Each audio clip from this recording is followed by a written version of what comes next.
এ দেশকে যদি প্রকৃত অর্থ স্বাধীনতা যে উদ্দেশ্য লক্ষ্য ছিল সেটা যদি বাস্তবায়ন করতে হয়, তাহলে এখন নীতি আদর্শ হলো যে দেশে ৯২ জনের মতো শতকরা মুসলমান বসবাস করে, সেই দেশের ভিতরে এই নীতি আদর্শটা যদি আমরা থ্রো করতে পারি, বাস্তবায়ন করতে পারি, তাহলে প্রকৃত শুধু মানুষ নয়, একটা পিপিলিকার পর্যন্ত স্বাধীনতা গ্যারান্টি নিশ্চয়তা এখানে বাস্তবায়ন হবে।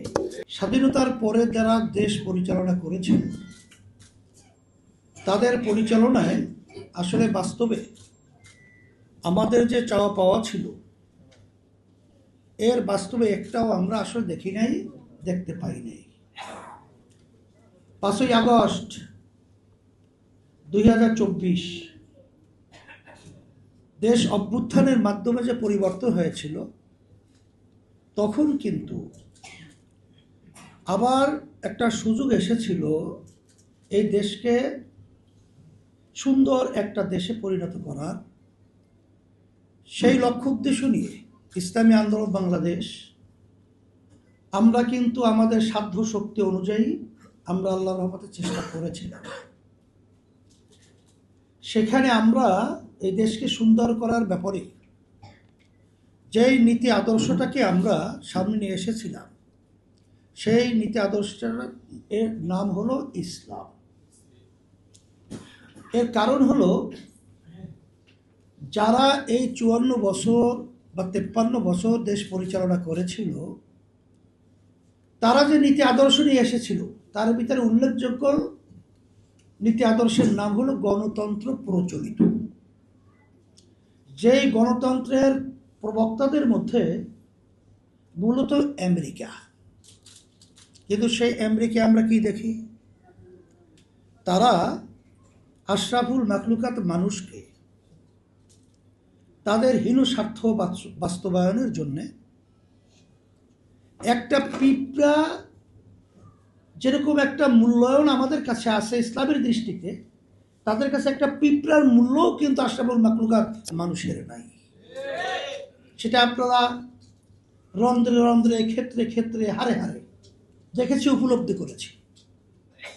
ফিলিস্তিনের মধ্যে যেভাবে অসহায় আমার ভাইদেরকে, মা বোনদেরকে, আমার ছোট বাচ্চাদেরকে নির্মমভাবে যেভাবে তাদেরকে মারা হলো, এমনকি গাছের পাতা খেয়ে তাদের জীবন রাত্রি দিন পার করতে হলো, পঙ্গুত্ব বরণ করেছে, যে আহাজারি কোনো মানুষ শুনলে সহ্য করার মতো নয়।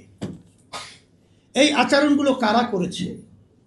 এই গণতন্ত্র যারা প্রবক্তা। আজকে আমরা কি দেখি, সেই ইরানের মধ্যে সর্বোচ্চ নেতা আয়াতুল্লাহ খামেনি সহ বড় বড় যারা নাকি দেশ পরিচালনার দায়িত্বে আছে, তাম দুনিয়ার সমস্ত আন্তর্জাতিক আইনকে লঙ্ঘন করে নির্মমভাবে তাদেরকে মেরে ফেলেছে। এই গণতন্ত্রের সুফলটা কুফলটা এটা তো আমরা দেখে এসেছি। নতুনভাবে এর মাধ্যমে আমাদের দেশের মধ্যে শান্তির কি হাওয়া তারা বসাবে, এটা তো নতুনভাবে বোঝানো কোনো দরকার নাই। তারপর ৫৩ বছর তো আমরা দেখেছি, আমরা সর্বক্ষেত্রে তো আমরা দেখেছি বৈষম্য, সর্বক্ষেত্রে দেখেছি জুলুম, আমরা সর্বক্ষেত্রে দেখেছি দুর্নীতি, আমরা সর্বক্ষেত্রে দেখেছি আমাদের দেশে বসে আমাদের দেশের টাকাগুলো বিদেশে পাচার করতে। আমাদের দেশ এমনকি বিচার বিভাগের দিকে আমরা যদি লক্ষ্য করে দেখেছি যে এক সরকারের সময় ফাঁসির আসামির যখন বিচারক রায় দেয় সে ফাঁসি হবে, আবার সরকার পরিবর্তনের পরে আমরা দেখি বিয়ে কচুর খালাস হবে বা হয়ে গেছে। এই তো আমরা আইন দেখেছি।